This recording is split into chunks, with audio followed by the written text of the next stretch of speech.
Deuteronômio capítulo 30, verso 15 a seguir diz assim: Vejam, hoje coloco diante de vocês a vida e o bem, a morte e o mal.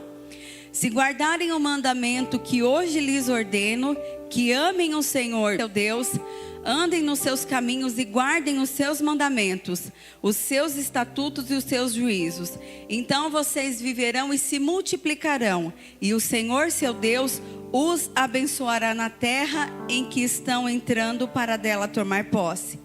Mas, se o coração de vocês se desviar e não quiserem ouvir, mas forem seduzidos, se inclinarem diante de outros deuses e os servirem, então hoje lhes declaro que certamente perecerão.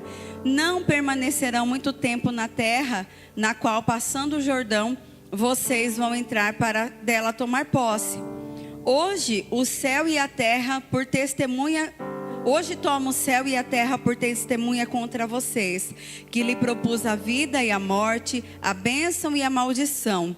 Escolham, pois, a vida para que vivam vocês e seus descendentes, amando o Senhor seu Deus, dando ouvidos à sua voz e apegando-se a Ele, pois disto depende a vida e a longevidade de vocês.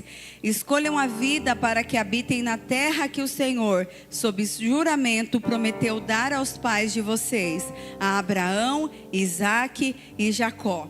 Feche sua Bíblia, coloque ela aí no seu banco. Feche seus olhos, vamos falar com Deus mais uma vez.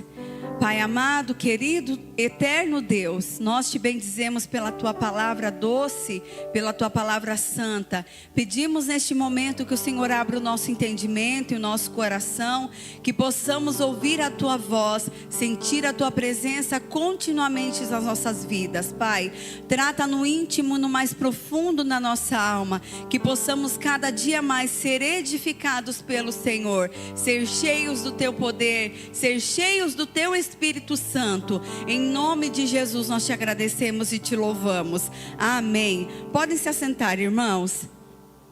Aleluia. Glória a Deus.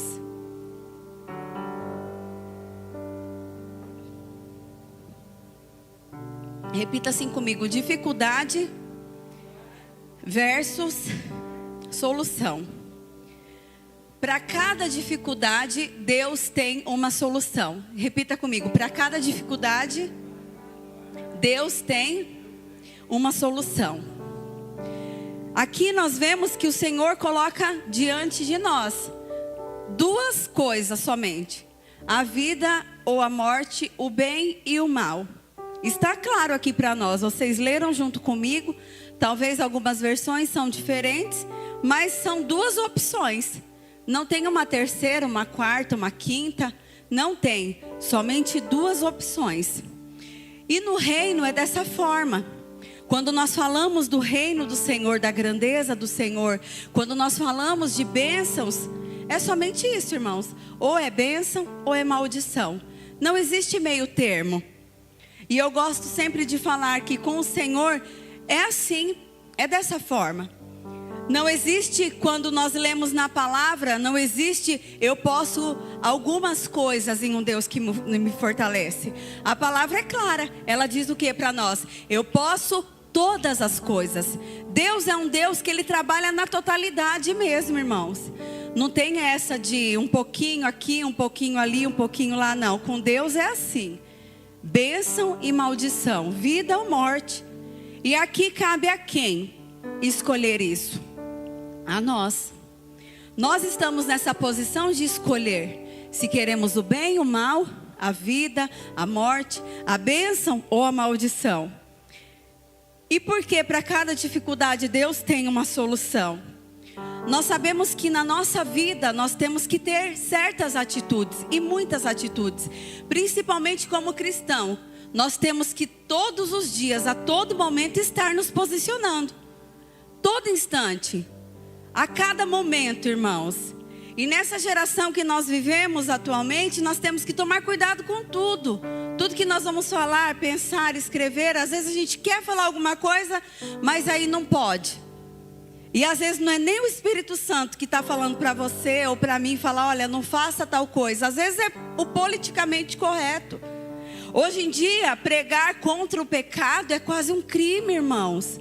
Você não pode falar de pecado. Mas aqui nessa igreja nós falamos e confrontamos, porque é a palavra de Deus. Mas, para cada atitude que nós temos, nós fazemos uma diferença. A nossa atitude, ela reflete diretamente no céu, onde nós vamos morar. Nós vivemos parte, nós moramos e vamos morar em um reino. Todo ano de 2024 nós vamos falar: venha o teu reino.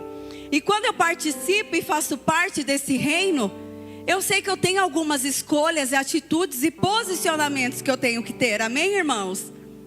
As atitudes, elas fazem a diferença. E você sabe quais são as atitudes que fazem a diferença na sua vida? Você sabe. Porque da mesma forma que nós sabemos e temos que ter a certeza do que nós queremos, nós sabemos a atitude correta que nós temos que ter. E aí eu pergunto para você: quem é você diante das dificuldades? Quem é você no momento da sua maior dificuldade? Será que você é uma pessoa fiel, crente, uma pessoa que confia no Deus eterno, no dono do reino? Quem somos nós diante das dificuldades? Às vezes, nós queremos cobrar tantas coisas de outras pessoas, mas nós não temos a atitude de nos posicionar. Uma vez, há muito tempo atrás, eu ouvi uma frase que mudou a minha vida. E a pessoa dizia essa frase, falava que o crente, ele é respeitado no inferno e ele é ouvido no céu pelo tempo que ele passa de joelhos na presença do Senhor. E aí, quando eu ouvi aquilo, eu falei: tá aí o segredo. É assim que tem que ser. É você ter a sua atitude, o seu posicionamento mas dentro da sua casa, do seu quarto de oração, você se derramar perante ao Deus que pode realizar todas as coisas. Às vezes as pessoas, elas se esquecem, e aí elas começam a mostrar as suas feridas para todo mundo. Irmão, quero dizer para você que aí fora está cheio de urubu, abutres, que querem somente a sua carne. Só estão esperando você desistir para tomar o seu lugar. Mas não, você não vai permitir isso. Sabe por quê? Porque as suas fraquezas você vai mostrar para Deus que pode resolver tudo. E aí algumas pessoas rasgam o verbo nas redes sociais e falam. E às vezes eu vejo algumas coisas e eu falo: meu Deus, mas é tão simples. É somente dobrar os joelhos, como está lá em Mateus. Entra no teu quarto, fecha a tua porta e ore a Deus em secreto. Eu escrevi algo aqui que Deus colocou no meu coração. Chore em secreto, que Deus vai te honrar na multidão. Irmãos, não adianta você ficar mostrando as suas feridas para as pessoas. Somente quem precisa conhecer as suas fraquezas, os seus medos, temores e fobias é Deus e a sua família. Meu esposo sabe os meus medos, os meus temores, porque ele é meu esposo. As minhas filhas não sabem muitas coisas, mas Deus sabe tudo. E para cada dificuldade que eu tenho, Ele tem uma solução. Quem é você diante das dificuldades? Talvez você está esperando uma cura e essa cura ainda não chegou. E aí nós vemos aquela passagem da mulher do fluxo de sangue que nós gostamos de pregar e falar sobre fé. Realmente essa mulher foi uma mulher de fé. Essa mulher, ela passava por um momento difícil de longos e longos anos. Foi abandonada por todos. Não tinha mais condições financeiras porque gastou tudo que tinha. E aí o que acontece com essa mulher? Um dia, ela ouve que Jesus ia passar por ali.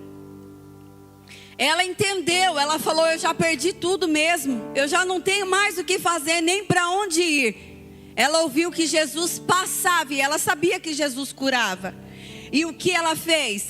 Ela teve uma atitude diante da dificuldade que ela tinha, das limitações que ela tinha, porque a palavra diz que ela foi rastejando até Jesus, e ela tocou na orla dele. Irmãos, que humilhação! Imagina vocês passar por uma situação dessa. Mas ela teve essa atitude de fé. E no momento que ela toca em Jesus, acontece o que com ela? Ela é curada. A atitude que faz diferença. Nós falamos nesse altar várias vezes, oramos, ministramos a cura sobre as pessoas. E as pessoas falam, Jesus não falou comigo. Jesus está falando, irmão. A cura está liberada para a sua vida, toma posse. A cura é para você. Ah, mas o meu familiar está doente, está precisando. Recebe a cura e passa para ele. Chega lá, põe a mão e fala, eu repreendo e no nome de Jesus. A autoridade está sobre as nossas vidas, irmãos. Mas tem pessoas que gostam. Ai, eu estou doente, eu tenho essa doença, eu tenho isso. Que tem o que, irmão? Você está curado em nome de Jesus. Se você não está curado, comece a andar como se estivesse curado. Comece a falar, eu estou curado em nome de Jesus. A sua palavra tem poder, a sua boca, a sua atitude tem poder no mundo espiritual, irmãos. Às vezes você pensa, mas eu estou desse jeito. Não está não, irmão. Você pode todas as coisas, um Deus que te fortalece. Jesus já levou tudo na cruz. O que falta para você? Tomar posse daquilo que Ele deu para você. Ah, mas eu estou esperando meu milagre. Eu estou esperando. Ah, é difícil esperar, Grazi e Dedé? Ah, é difícil. Mas tudo tem um propósito. Tudo tem um propósito. E nós vemos sobre a questão da espera. Algo que eu aprendi. Quando aquele cego de nascença chega perante Jesus, as pessoas começam a julgar e falar, nossa, mas a família, os pais pecaram, por isso que ele nasceu assim. E Jesus fala o quê? Que é para a glória de Deus. Porque tudo é para a glória de Deus. Para cada dificuldade, Deus tem o quê? Uma solução. E aí no momento que Jesus não dá muita importância, né? Porque as pessoas estavam falando. E ele faz o quê? Faz uma laminha, cospe na terra, faz uma lama, coloca no olho daquele homem. E aí algumas pessoas falam, mas por que Jesus não fez instantaneamente? Porque tudo tem um propósito. Para cada dificuldade, Deus tem uma solução. E aí, olha, irmãos, que coisa mais linda. Jesus manda ele lavar os olhos no tanque de Siloé. E ele vai. E alguns historiadores, estudiosos, eles falam, tinha tanques mais perto. Por que não mandou? Irmão, eu, desde sempre, nunca questionei nada que Deus fez. Porque tudo que Deus faz é perfeito. E aí, esses dias, conversando com meu esposo, que eu aprendo demais com ele, ele foi falando. Irmãos, olha que coisa linda. No caminho desse cego, onde esse cego estava andando, a palavra não fala que ele ficou lá questionando. Nossa, mas Deus fez um cuspe e fez uma bolinha de lodo, colocou no meu olho. Irmãos, o cego, vamos ver. Uma pessoa que é cega, ela perdeu a visão. Ela nasceu com a visão normal. E aí ela ficou cega. Ela tem o globo ocular, que são os olhos. Esse rapaz, ele não tinha o globo ocular, não tinha a bolinha do olho. E nesse caminho, por isso que eu falei de espera, nesse processo dele sair da presença de Jesus e se locomover até o tanque, sabe o que Deus foi fazendo? Foi fazendo o globo ocular dele, irmãos. Foi feita a bolinha do olho. Existe um propósito na sua espera também. E aí no momento que ele chega naquele tanque, imagina a sensação. Nós que somos mães e estamos gerando, ou já geramos, é tão gostoso quando a gente começa a sentir o bebê mexendo. Outras pessoas põem a mão, começa a ver o bebê mexendo. Imagina a alegria daquele homem sem entender o que estava acontecendo no rosto dele, mas no momento que ele se abaixa para lavar os seus olhos, como Jesus havia falado para ele fazer, ele enxerga. Irmãos, milagres são assim. Para cada dificuldade existe uma solução. E aí nós não temos que interromper os processos. Nós temos que confiar em Deus, que Ele tem o melhor para as nossas vidas. E aí você pode falar para mim, eu estou com a minha dificuldade. E aí eu vou falar algo para você. Quem é você diante das dificuldades? Quem é você no momento que você está precisando da cura? Quem é você no momento da espera? E quem é você na falta de dinheiro? Ai, aqui pega, irmãos. Pega. Meu marido sempre fala que se a pessoa é dizimista, ela é convertida. Se não é dizimista, ainda não é convertida. E é palavra de Deus, irmãos. Algumas pessoas às vezes nos procuram e falam para nós: eu estou passando dificuldade, assim. E a primeira pergunta: como é que está a sua vida com Deus? A sua fidelidade? O seu dízimo? E não é porque a gente quer saber, não, quer dinheiro, precisa de dinheiro. Porque a obra de Deus, a obra é de Deus, a obra é dele. Nós não temos falta de nada, mas nós precisamos ensinar, porque essa palavra é de Deus. E aí nós perguntamos: como é que está a fidelidade? A pessoa fala: não, está tudo bem, amém. Então nós vamos orar, sentamos com a pessoa e ajustamos o que precisa ser ajustado. E aí, graças a Deus, as pessoas conseguem continuar prosseguindo. Mas quando a gente pergunta para a pessoa como é que está, e ela fala assim: daquele jeito. Fala: irmão, então seguinte, Malaquias 3:10. Traga todos os dízimos à casa do tesouro, para que haja mantimento na minha casa, que fazendo isso eu abrirei as janelas do céu. O Senhor diz isso, o Senhor dos exércitos: se eu não abrir as janelas do céu e não derramar sobre vocês bênçãos sem medida. E aí, segue o versículo, por favor. E por causa de vocês repreenderei o devorador. Atitude. Aqui, por causa de vocês, irmãos, eu não tenho autoridade, nem o pastor, nem ninguém tem autoridade para chegar na casa de ninguém e falar assim: eu vou repreender o devorador na sua vida. Não. Existem demônios e castas de demônios que saem sim com imposição de mãos, com jejum e oração, com óleo. A gente põe a mão e o diabo vai embora. Mas o devorador só sai através do dízimo e da oferta que você traz no altar.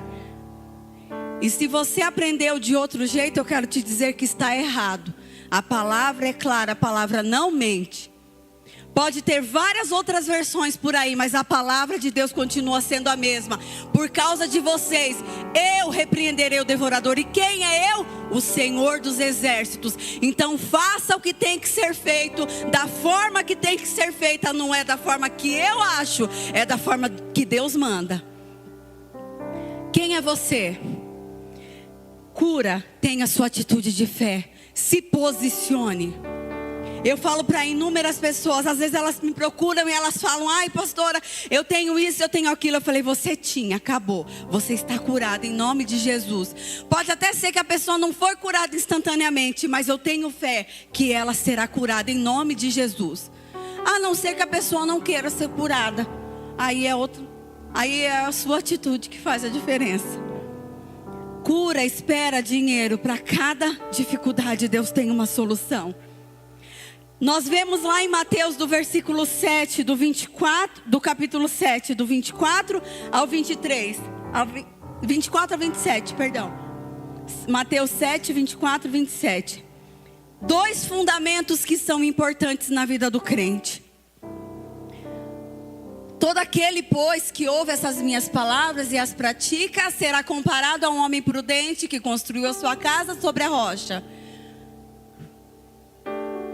Caiu a chuva, transbordaram os rios, sopraram os ventos e bateram com força contra aquela casa. E ela não desabou porque tinha sido construído sobre a rocha.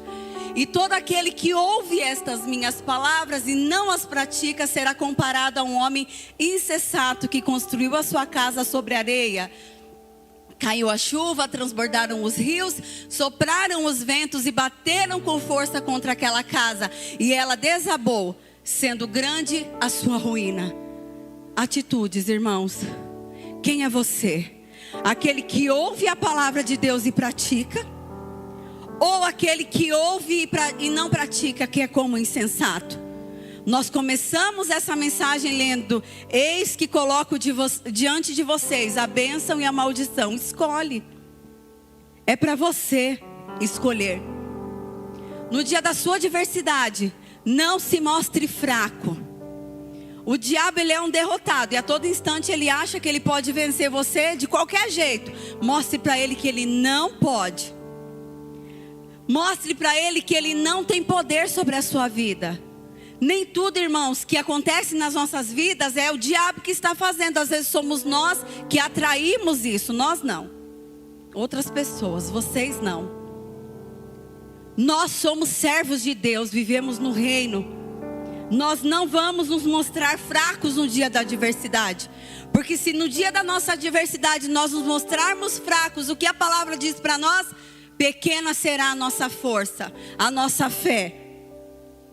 Outra coisa linda que eu estava lendo na palavra, e eu já estou indo já para o encerramento. Hebreus 12, 2. Por isso que é importante nós mostrarmos a nossa fraqueza para Deus que pode resolver. Hebreus 12, 2. Olhando firmemente para o autor e consumador da fé, Jesus, o qual em troca de alegria que lhe estava proposta, suportou a cruz, sem se importar com a vergonha, e agora está sentado à direita do trono de Deus. Irmãos, nós temos que manter os nossos olhos firmes em Jesus, o autor e consumador da nossa fé. E aí, pode deixar na tela. Autor. Sabe o que significa autor, irmãos? Autor é aquele que origina algo, aquele que faz algo, aquele que cria algo. E consumador é aquele que completa ou finaliza algo. Sabe o que nós estamos vendo aqui? Que o Senhor, Ele originou, Ele fez, Ele criou e Ele mesmo terminou.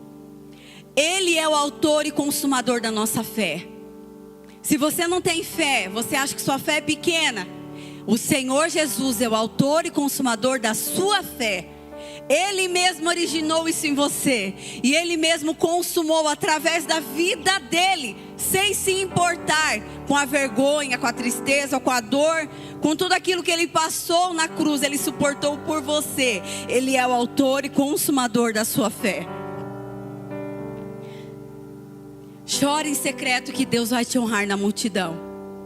O crente não precisa viver de cara feia. Não precisa. Nós temos que servir ao Senhor e servir com alegria. É um privilégio servir a esse Senhor. É um privilégio estar na casa do Senhor. É um privilégio estar nos átrios dele adorando. É um privilégio, irmãos. Quantas pessoas nesse exato momento estão lutando pela vida? Quantas pessoas nesse exato momento estão pode até ser que estejam assistindo em casa e falando: como eu queria estar na casa de Deus. Você está aqui, faça isso com alegria e dê o seu melhor para o Senhor. A sua posição como filho de Deus vai fazer toda a diferença na sua geração. O seu posicionamento nos dias de hoje vai fazer diferença em toda uma nação. Eu já contei para vocês, eu vou contar de novo. A nossa filha, uma das nossas filhas, quando o pastor estava internado, eu não chorava de dor. Eu chorava na presença de Deus. Então as minhas filhas, as nossas filhas, elas me viam sempre de 3 em 3 horas orando pela vida do pastor. E aí no momento de oração eu chorava e falava com Deus e tudo mais. E no dia que o médico me ligou e falou que ele estava indo para a UTI, eu entrei meio em choque. Mas eu estava firme no meu propósito, confiando no Senhor. E eu me lembro que eu passei a madrugada inteira naquela noite, naquele dia, sem dormir. Não dormi. E aí eu até queria comer panqueca de frango. E eu fui no mercado, comprei as coisas e fui. Irmãos, e era meia-noite, eu estava lá cozinhando frango. Daqui a pouco eu falei, eu vou cozinhar feijão. Fui fazer arroz, isso 1h da manhã. Daqui a pouco, 3h da manhã, o celular tocou. A Stephanie falou, mãe, tem que orar. Eu fui. E assim foi a madrugada inteira, eu fazendo janta e fazendo comida, irmãos. Achando que estava a coisa mais normal do universo. E aí, 6h da manhã, o celular tocou. Eu fui, orei de novo. E eu falei, agora fiz a comida. Na hora do almoço eu vou comer com as meninas. O almoço está pronto. Fui, deitei, acordei de novo para orar e tal. Quando foi meio-dia, nós estávamos na mesa. Um pouquinho antes de meio-dia, nós estávamos na mesa, sentadas. E aí eu pedi para Maria Júlia fazer uma oração em agradecimento ao alimento. Porque todas as refeições que nós fazemos, independente do lugar que nós estamos, as pessoas que já saíram para comer com a gente sabem como é que é. A gente pode estar em restaurante, qualquer lugar, restaurante, lanchonete, em qualquer lugar a gente agradece ao Senhor pelo alimento que está na mesa. Nós fazemos isso. E aí a Maria Júlia foi orar. Quando a Maria Júlia orou, ia dar meio-dia. Eu já ia fazer oração. E ela orou e ela pediu para Deus não levar o pai dela. E naquele momento me deu um estalo de realidade. E naquele momento eu desabei. Naquele momento eu entrei em choque, em desespero. E eu comecei a chorar de uma forma que as minhas filhas ainda não tinham visto. E eu me lembro que eu fiquei desesperada. Eu agarrei na Stephanie, eu chorava, eu falava, eu não quero que meu marido morra. Eu falava, eu não sei viver sem ele, eu não posso viver sem ele. O que eu vou fazer da minha vida? E o que acontece? Vocês que conhecem a Stephanie, vocês sabem, ela é diferente da Maria Júlia. A Maria Júlia já é mais emotiva, e, né? A Stephanie ela é mais sensata, mais centrada. E a Stephanie desabou a chorar. A Maria Júlia já não preciso nem falar, né, irmãos? Que já estava, né, em outra dimensão de choro. Mas eu falei, e agora? Eu desestabilizei a minha casa. E por que eu estou contando isso para você? Pelo posicionamento, pela atitude. E eu olhei aquela situação e falei, meu Deus, e agora o que eu vou fazer? Eu fui para o meu quarto e lá eu fiquei. Irmãos, eu fiquei de meio-dia até 3h da tarde, porque o celular tocou 3h da tarde para eu orar. Mas algo estava acontecendo naquele momento e que eu não sabia. E que nós ficamos sabendo muitos anos depois. Naquele exato momento, onde eu tive aquele momento de realidade, de choque de realidade. Uma irmã de uma outra igreja, de uma igreja quadrangular, mas de um outro bairro, lá do Jaraguá. Essa irmã da Uniora, ela mandou no grupo, falou, vamos orar agora pela pastora Estefânia, que ela está precisando de oração. Porque todo mundo orava pela vida do meu esposo, pela vida do pastor João, que estavam os dois na mesma situação. E aí, toda dificuldade é uma solução. Havia um grupo de pessoas orando pela minha vida. E eu estava lá de posição. E eu falava, a Deus, eu só vou sair daqui quando eu estiver restaurada. E passaram-se esse período de 3 horas. Eu me levantei, lavei os meus olhos, tomei um banho e voltei. Como eu costumo dizer, plena. Porque Deus havia restaurado.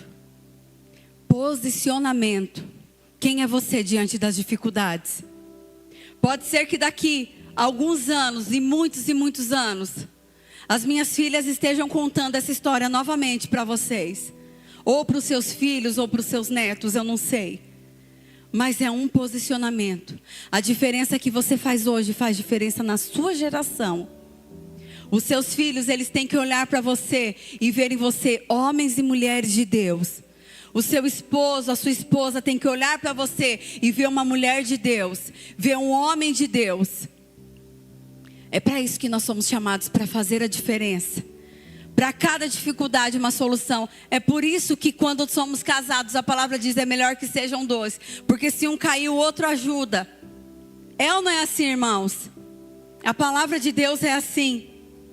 Então tenha posicionamento como filho e filha de Deus. Saiba que para cada dificuldade Deus vai apresentar uma solução para a sua vida. Você não está sozinho nessa caminhada. Deus está com você.